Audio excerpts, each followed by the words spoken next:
A lady constable Gauri Shankar Patel dies after anesthesia shot before surgery last month.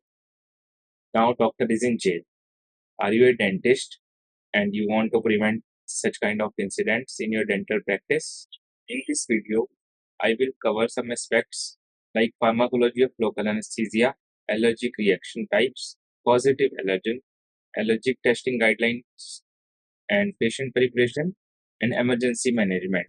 Local anesthesia have three components: a lipophilic aromatic group, an intermediate chain linkage, and a hydrophilic amine group. They are classified as ester or amide compounds based on the intermediate chain.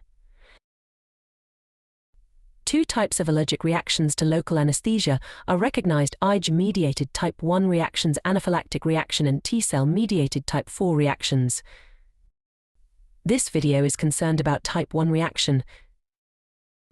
Immediate type 1 reactions are characterized by release of histamine and other mediators from mast cells and basophils, following IgE antibody bridging by the allergen. Anaphylaxis is a severe and potentially life-threatening allergic reaction. Signs and symptoms can include symptoms such as urticaria, angioedema, bronchospasm, cardiovascular depression, and in severe cases shock within few minutes. The most rapid reactions typically happen within 5 to 30 minutes after exposure. Causative allergens. Allergic type 1 reactions are most often caused by ester compounds and preservatives. Esters are metabolized to PABA, which is responsible for their strong allergenic potential. Preservatives in local anesthesia preparations may cause both type 1 allergic reactions.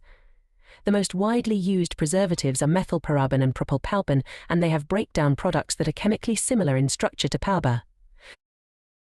Additional potential allergens are sodium metabisulfite and sodium bisulfite, antioxidants present in epinephrine, containing local anesthesia.